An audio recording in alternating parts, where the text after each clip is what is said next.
श्री राधा मनन सामर चाल के सभी श्रोताओं को मेरी श्री राधे।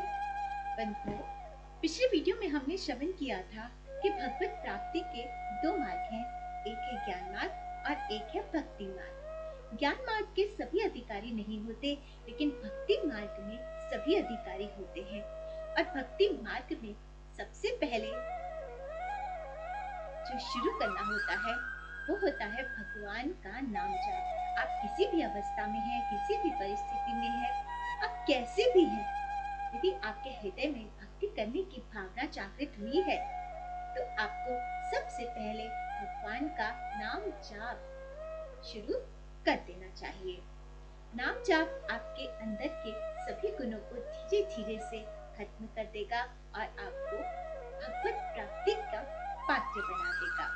जब हम नाम जाप करते हैं तो कुछ चीजें हैं जिनसे हमें बचकर रहना है और कुछ चीजें हैं जो ऑटोमेटिकली हमारे अंदर आएंगी और कुछ चीजें हैं जिन्हें हमें प्रयत्न करके अपने अंदर लाने की कोशिश करते रहना चाहिए। तो उन सब बातों के बारे में हमने पिछले वीडियो में चर्चा की थी, जिसमें सबसे पहले था कि आपको नाम जाप तो किसी भी परिस्थिति में, किसी भी अवस्था में अगर भक्ति करने की इच्छा आपके हृदय में जागृत हुई है तो नाम जाप को आप शुरू कर दीजिए।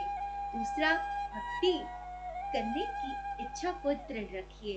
रास्ते में बाधाएं आएंगी, कोई भी बाधाएं आए उन्हें आपको हंसते हुए पार करना है। मन में सिर्फ भगवत प्राप्ति की ही कामना रखनी है, इसके बजाय ये भी कामना नहीं रखनी है कि ये जो बाधाएं हमारे जीवन में आ रही हैं ये भगवान दूर कर दे। आपको या तो उन बाधाओं को सहते रहना है या थोड़ा बहुत उनसे लड़ते हुए, उनको जीतते हुए, उनसे प्रभावित हुए बिना भक्ति के रास्ते पर धीरे धीरे आगे बढ़ते रहना है। उसके बाद आपको कामनी, कंचन, मान बढ़ाई, अपने देहाध्यास और मान्यता आदि सब चीजों से बचकर रहना है, क्योंकि इन्हीं से अहंकार आता है और इन्हीं से आसक्ति आती है और आसक्ति का कारण ही अहंकार बनता है और अहंकार जो होता है वो अज्ञान से होता है। तो इन चीजों से बचकर रहना है। आगे आपको क्या अपने जीवन में उतारने की, अपनाने की कोशिश करनी चाहिए, वो है कि आपको अपने अंदर सरलता लानी है, आपको अपने अंदर समता लानी है और आपको अपने अंदर सहिष्णुता और दया लेकर आनी है। तो यहाँ तक हम पिछले वीडियो में श्रवण कर चुके हैं। इन सब के बारे में बहुत डिटेल में मैंने वहाँ पर चर्चा की है। तो अगर आप चाहते हैं तो आप इससे पहले वाली वीडियो भी श्रवण कर सकते हैं। अब आगे हमारे जीवन में भक्ति के रास्ते में हमें क्या क्या अपनाना है, क्या क्या हमारे अंदर आना चाहिए, वो मैं आगे चर्चा करने जा रही हूँ। जैसे कि श्रद्धा, प्रेम, वैराग्य आदि के बारे में हम आगे चर्चा करेंगे। तो उससे पहले आप मेरे चैनल को सब्सक्राइब कर लीजिए।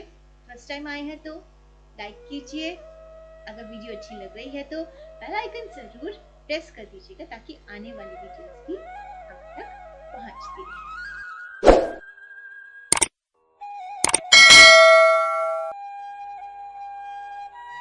बंधुओं, भक्ति मार्ग में श्रद्धा का बहुत महत्व है। यूं तो ज्ञान और कर्म, ये दोनों ही यदि श्रद्धा ना हो तो असत कहलाए जाते हैं। एक बार मेरे गुरु महाराज जी से किसी ने प्रश्न किया था कि माँ बताइए कि कर्तव्य प्रधान है या भाव प्रधान है? भाव कहाँ होता है? वहीं जहाँ आपकी श्रद्धा हो। तब मेरे माँ ने कहा कि जिस कर्तव्य को निभाने में भाव ही ना हो, वो कर्तव्य केवल एक श्रम है। तो आप कोई भी कर्म करते हैं तो उस कर्म को करने में आपका भाव होना चाहिए, आपकी श्रद्धा होनी चाहिए। अगर आप कोई ज्ञान भी सीख रहे हैं, आप किसी का ज्ञान सुन रहे हैं, आप किसी शास्त्र को पढ़ रहे हैं, उसमें दी हुई बातों में अगर आपको आपको श्रद्धा नहीं है, उन बातों के प्रति आपका रिस्पेक्ट नहीं है, तो उन बातों का क्या फायदा? या जिस मनुष्य से आप ज्ञान को ग्रहण करने के लिए बैठे हैं, उस व्यक्ति में ही आपकी श्रद्धा नहीं है, उन पर आपका विश्वास नहीं है, आपके मन में उनके लिए रिस्पेक्ट नहीं है, तो वो कितना भी अच्छा से अच्छा ज्ञान आपको दे दें, वो ज्ञान आपके हृदय में बैठेगा नहीं। तो श्रद्धा जो है वो बहुत बहुत जरूरी है, ज्ञान मार्ग में भी, कर्म मार्ग में भी। लेकिन भक्ति मार्ग में दो चीजें हैं। जब आप नाम जाप करते हैं तो नाम जाप की तो ऐसी महिमा है कि यदि नाम जाप करने में आपकी श्रद्धा न भी हो तो भी नाम जाप आपका कल्याण करेगा ही करेगा। भगवान का नाम आप किसी भी तरह से लें, चाहे प्रेम से लें, चाहे घृणा से लें। कंस ने भगवान को अपना शत्रु माना, शत्रु मान के उनके चिंतन में लगा रहा, जिससे निरंतर उसका भगवान के प्रति एक तरह से नाम जाप ही चलता रहा, एक तरह से उनका ध्यान 24 घंटे भगवान में ही लगा रहा। लेकिन विरोधा भक्ति थी वहां पर शुद्ध भक्ति, प्रेमा भक्ति नहीं थी, वहां विरोधा भक्ति थी। विरोधा भक्ति से भी यदि आप भगवान का चिंतन करते हैं, भगवान का जाप करते हैं, तो भी आपका कल्याण ही होता है। तो जो श्रद्धा है वो तीनों में ही जरूरी है, ज्ञान मार्ग में भी, कर्म में भी, और भगवान की से प्रेम करने में भी श्रद्धा जो है वो एक तरह से बहुत महत्वपूर्ण रोल अदा करती है। नाम जाप तो कोई भी करे, कैसे भी करे, करता रहे, नाम जाप से तो कल्याण होना ही है। लेकिन यदि आप भगवान से प्रेम करते हैं तो भी आपको भगवान में श्रद्धा होनी चाहिए। होती है, जिससे हम प्रेम करते हैं उसमें अगर श्रद्धा नहीं होगी, उसके प्रति अगर विश्वास नहीं होगा, तो हम उनसे प्रेम भी कैसे करेंगे। लेकिन कई बार ऐसा होता है कि प्रेम जो है वो उच्चतर हो जाता है, वो ज्यादा हो जाता है, वो श्रेष्ठ हो जाता है, लेकिन जो श्रद्धा है वो थोड़ी सी गौण हो जाती है। इसी तरह से कई जगह पर श्रद्धा जो है वो ज्यादा हो जाती है, उच्चतर हो जाती है, और प्रेम को गौण कर दिया जाता है। इसके दो बड़े प्यारे एग्जाम्पल्स हैं। रामायण में जब आप देखें तो दशरथ जी जानते थे कि राम 14 सालों के बाद वन से लौट आएंगे, लेकिन फिर भी उनका प्रेम इतना प्रबल था, इतना ज्यादा था कि उनकी मृत्यु हो गई। लेकिन वहीं नंद बाबा जो कि ये जान चुके थे कि कान्हा अब राजा बन गए हैं, अब वो नहीं आएंगे, नहीं लौटेंगे, लेकिन फिर भी क्योंकि कान्हा कह कर गए थे कि मैं लौट आऊंगा, उनकी उस बात में नंद बाबा की, सारे ब्रजवासियों की इतनी श्रद्धा थी कि उस श्रद्धा के सहारे प्रेम के विरह में, अगर केवल प्रेम होता तो प्रेम के विरह में या फिर प्रेम श्रेष्ठ हो जाता, उच्च हो जाता और श्रद्धा गौण हो जाती, तो शायद वो भी राजा दशरथ की तरह जी नहीं पाते, उनके भी प्राण निकल जाते, सभी गोपियों के प्राण निकल जाते।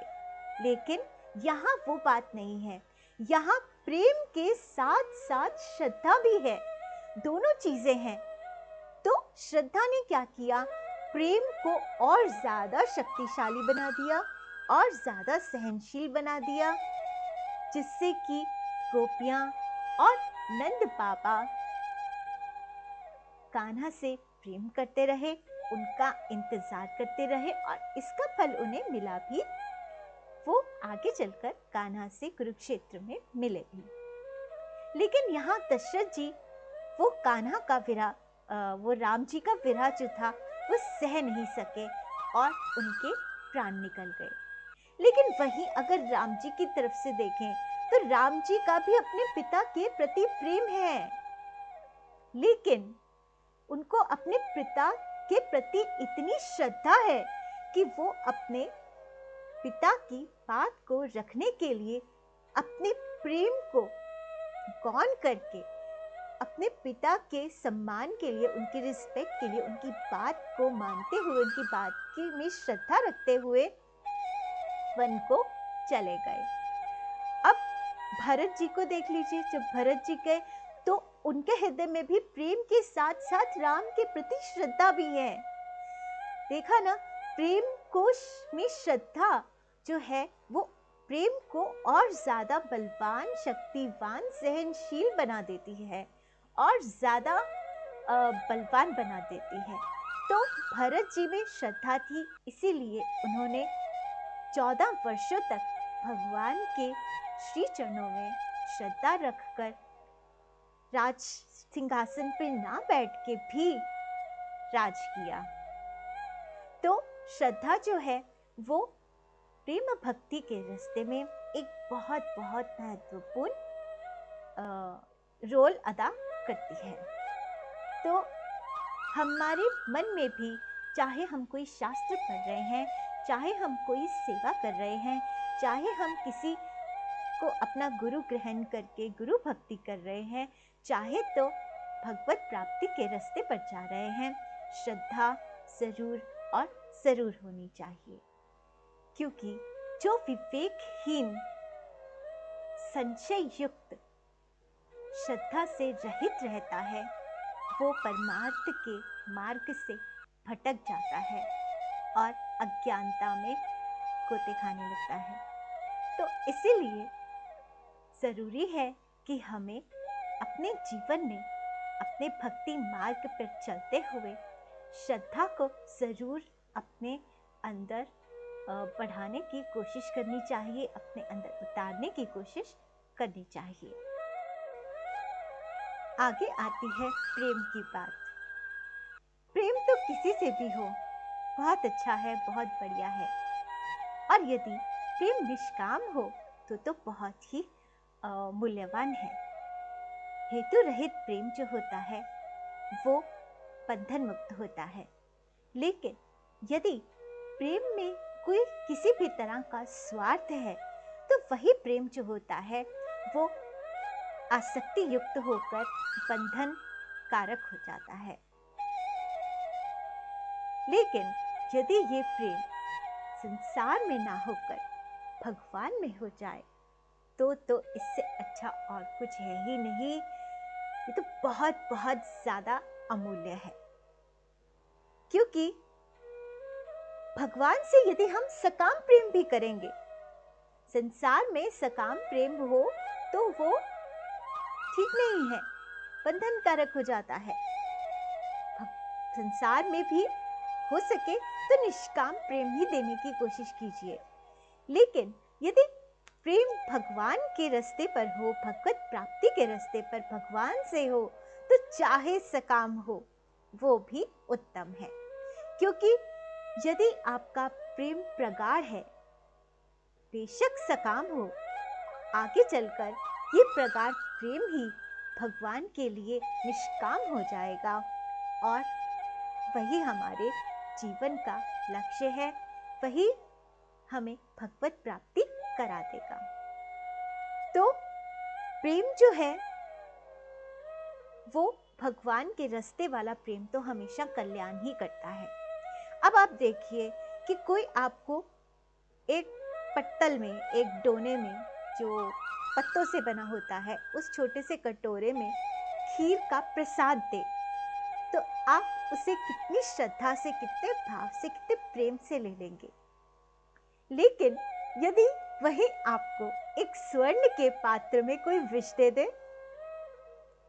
तो बताइए आप उस स्वर्ण को ग्रहण करेंगे? वो स्वर्ण, कहाँ पत्ता कहाँ स्वर्ण, वो स्वर्ण जो होगा वो उस समय आपके लिए आपको नहीं चाहिए होगा। लेकिन यदि उसी स्वर्ण के उसी विष में किसी को भगवान दिख जाते हैं तो वो क्या करेगा? मीरा जी ने क्या किया? जब राणा ने स्वर्ण के पात्र में मीरा के लिए विष भेजा तो मीरा जी ने क्या किया? मीरा जी ने उसमें देखा तो उसमें उनको भगवान की मूर्त नजर आई, और भगवान की मूर्त नजर आते ही मीरा जी ने उस पात्र में, उस स्वर्ण के पात्र में पड़े हुए विष को भी ग्रहण कर लिया। तो बस यही प्रेम है। यही प्रेम आगे जाकर प्रगाढ़ होता है, चाहे सकाम हो प्रगाढ़ होता है और प्रगाढ़ होकर निष्काम हो जाता है। और जैसे ही प्रेम निष्काम हो जाता है, भगवान हमसे दूर रहते ही नहीं। तो निष्काम प्रेम में इतनी शक्ति है कि वो निराकार भगवान को साकार कर देता है, लीन भगवान को प्रकट कर देता है।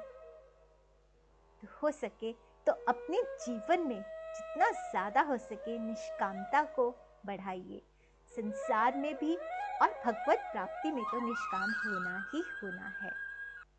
लेकिन यहाँ पर देखिए ना, अब प्रीत की रीत देखिए कितनी उल्टी सी है। लोग कहते हैं कि इसके अंदर स्वार्थ की भावना है, ये स्वार्थी है, स्वार्थ से भगवान को पूज रहा है, ये भगवान से पैसे मांग रहा है, ये भगवान से प्रतिष्ठा मांग रहा है, एक्सेट्रा एक्सेट्रा। कितनी ज़्यादा लोगों पर इल्ज़ाम लगते हैं। लेकिन भक्ति में तो ये कहा ही क्या है कि यदि व्यक्ति स्वार्थ से भी आ रहा है तो भी आने दो, क्योंकि स्वार्थ दिखाकर भी अगर प्रेम कर रहा है तो आगे जाकर ये प्रेम जो है वो निष्काम हो ही जाएगा। तो ये है प्रीत की रीत। जहाँ संसार की रीत खत्म होती है, वहां पर भगवान के प्रीत की रीत जो है वो शुरू होती है। तो भगवान से प्रेम की और भगवान के प्रेम की तो बात ही निराली है। अब जब प्रेम थोड़ा और बढ़ता है तो प्रेम के साथ साथ ही वैराग्य भी आने लगता है। वैराग्य भी धीरे धीरे हमारी जिंदगी में बढ़ने लगता है। अब देखिए, सांसारिक पद, प्रतिष्ठा, धन, यौवन, मान, इज्जत, मान बढ़ाई, मान्यता, इन सब में एक मनुष्य को कितना सुख मिलता है, कितना खुश होता है वो कि मुझे ये सब चीजें मिल गई हैं, कितना उसको सुख होता है। लेकिन यदि इन सब चीजों में वैराग्य हो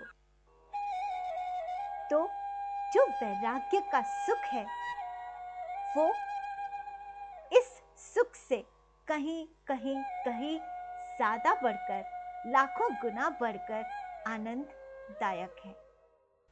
इसे ऐसे समझो कि एक छोटी सी ताल में रहने वाला मेंढक,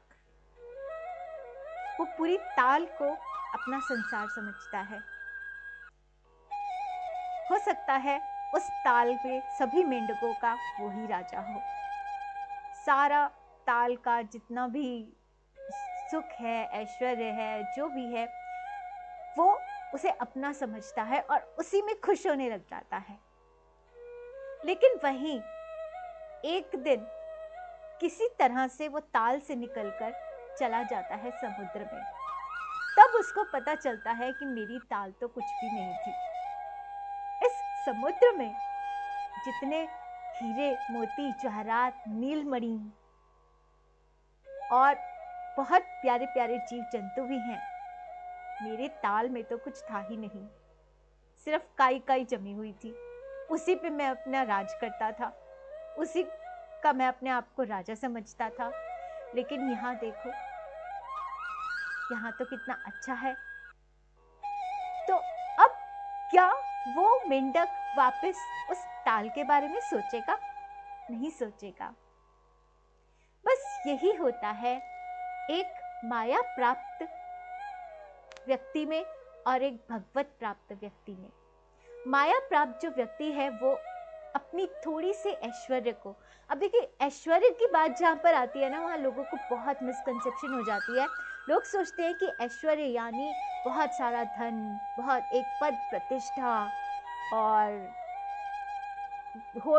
हाथी घोड़ों से स्वागत होना, फूलों से स्वागत होना और ये सब चीजें, ये सब जो है ना, ये ऐश्वर्य का एक बहुत छोटा सा अंश है। क्योंकि सच्चा ऐश्वर्य तो वो है जो भगवान का है। भगवान का ऐश्वर्य ये सब छोटी छोटी चीजें नहीं है। भगवान का ऐश्वर्य क्या है कि वो इस जग की उत्पत्ति कर सकते हैं, वो इस जग का पालन करते हैं, वो इस जग का संहार भी कर सकते हैं। तो यदि किसी का सच्चा ऐश्वर्य किसी के पास है तो वो है सिर्फ और सिर्फ भगवान के हाथों में। जो छोटे छोटे धनी लोग अपने आप को बहुत ज्यादा ऐश्वर्यवान समझते हैं, जो भगवत प्राप्त लोग होते हैं, उनकी नजरों में वो ऐश्वर्य जो है उनका, वो कुछ भी नहीं है। उनके इस ऐश्वर्य का भगवत प्राप्त लोगों पर कोई असर ही नहीं होता, क्योंकि माया प्राप्त लोगों का ऐश्वर्य वो सब होगा, धन दौलत मान प्रतिष्ठा, हर जगह पूजित। लेकिन जो भगवत प्राप्त भक्त हैं, जो भगवत प्राप्त संत हैं, जो भगवत प्राप्त मुनि हैं, साधु हैं, उन सब का ऐश्वर्य तो होते हैं स्वयं भगवान। और भगवान के सामने ये सब जो ऐश्वर्य है, ये सब तुच्छ है। तो मनुष्य को तो सच्चा ऐश्वर्य तभी प्राप्त होगा जब इस झूठे ऐश्वर्य से उसे वैराग्य हो जाएगा। सच्चा ऐश्वर्य यानी सतत चिंतन परमात्मा का। सच्चा ऐश्वर्य हृदय में सदैव नाम जाप चलता रहे। सच्चा ऐश्वर्य सदैव भगवान जो हैं वो मनुष्य के आंखों के आगे नृत्य करते रहें, उससे बातें करते रहें, उसकी बातों का जवाब देते रहें। हमारे सनातन धर्म में ऐसे कई कई संत हुए हैं जिनके पास ऐसा सच्चा ऐश्वर्य है। तो जब हमारा वैराग्य जो है वो संसार से के झूठे ऐश्वर्य से हो जाता है, यानी बेशक हम उसी के बीच में हैं, लेकिन हमारा हम उस वैराग्य में लिप्त नहीं हैं। लिप्त होने का मतलब है कि उस वैराग्य के होने का अहंकार होना, और उस अहंकार के होने के कारण हम दूसरों को कष्ट पहुंचाएं, दुख पहुंचाएं, तकलीफ पहुंचाएं। तो यदि हमें इस बात का भान ही नहीं होगा कि ये ऐश्वर्य हमारा है, तो हम उसके अहंकार में नहीं आएंगे और ना ही दूसरों को कभी दुख तकलीफ पहुंचाने की बात सोचेंगे ही। लेकिन हाँ, यदि हमें वैराग्य है इस झूठे ऐश्वर्य से, तो एक सच्चा ऐश्वर्य हमारे पास होगा, और वो ऐश्वर्य जो है वो इस ऐश्वर्य से अनंत अनंत अनंत गुना ज्यादा आनंददायक होगा। और फिर जब सतत हमारा ऐश्वर्य हमारे सामने रहेगा, हमारे परमात्मा हमारे सामने रहेंगे, ध्यान में रहेंगे, स्मरण में रहेंगे, तो जो सच्चा भजन है हमारा वो शुरू होगा और धीरे धीरे ये हमें लेकर जाएगा उपरति की ओर। उपरति की अवस्था जो है वो तो मस्ती के सिवा और कुछ है ही नहीं। किसी ने सम्मान किया तो नहीं पता, किसी ने अपमान किया तो नहीं पता। उपरति में तो सिर्फ भगवान की मस्ती ही मस्ती है, बिल्कुल ऐसी जैसे जड़ भगत जी में थी, बिल्कुल ऐसी जैसे हमारे सुखदेव जी में थी। तो इस तरह से एक बिल्कुल साधारण, नालायक, तुच्छ, अपवित्र अंतःकरण, और हो सकता है पापी भी हो, इन सब से कम प्रेम तक की यात्रा को हम कह सकते हैं कि ये हमारी साधना है। और जो इन सब चीजों को साध लेते हैं, जब तक आप इस साधना में लगे हैं तब तक साधक हैं, और जब इस सारी साधना को साध लेते हैं तब आप बन जाते हैं संत। तो साधक जो होते हैं उन्हें इस यात्रा को पूर्ण करके फिर संत बनते हैं, यानी उनकी साधना का अंत हो जाता है। तो इस तरह से इन सब चीजों को अपने जीवन में धीरे धीरे, और ये एकदम से नहीं होता, ये जीवन हमें मिला ही इसलिए है कि इन सब चीजों को हम अपने अंदर धीरे धीरे धीरे धीरे उतार के कम से कम प्रेम तक तो पहुंचे।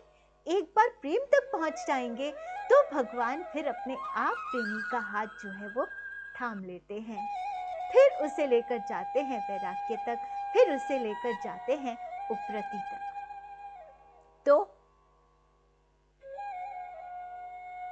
आशा है आपको ये सब सुनकर बहुत आनंद भी आया होगा। मुझे भी ये सब पढ़कर आनंद आया। मैं भी धीरे धीरे इन सब चीज़ों को अपने जीवन में उतारने की कोशिश करती हूँ, और आशा है आप भी करेंगे।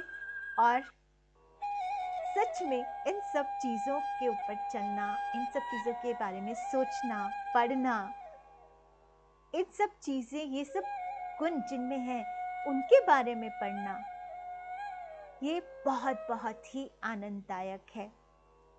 दुनिया की किसी भी खुशी से, या किसी भी, आप कह लीजिए, कोई चीज़ आपको इतना ज़्यादा आनंदित नहीं कर सकती जितना ये सब भगवान से जुड़ी हुई बातें आपको आनंद प्रदान करती हैं। और ये सब बातें और कहीं नहीं है, हमारे शास्त्रों में ही है। और इसीलिए मैं जोर देती हूँ कि मनुष्यों को, कम से कम भारत के सनातनी धर्मी लोगों को, अपने शास्त्रों का अध्ययन करना शुरू कर देना चाहिए। तभी उन्हें एक सच्चा आनंद प्राप्त होगा और एक सच्चा ऐश्वर्य प्राप्त होगा।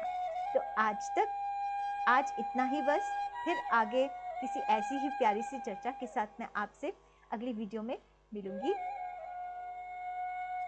चैनल पर फर्स्ट टाइम आए हैं तो सब्सक्राइब कर लीजिए, बेल आइकन को प्रेस कर लीजिए, वीडियो को लाइक कीजिए और औरों से भी इसे शेयर कीजिए।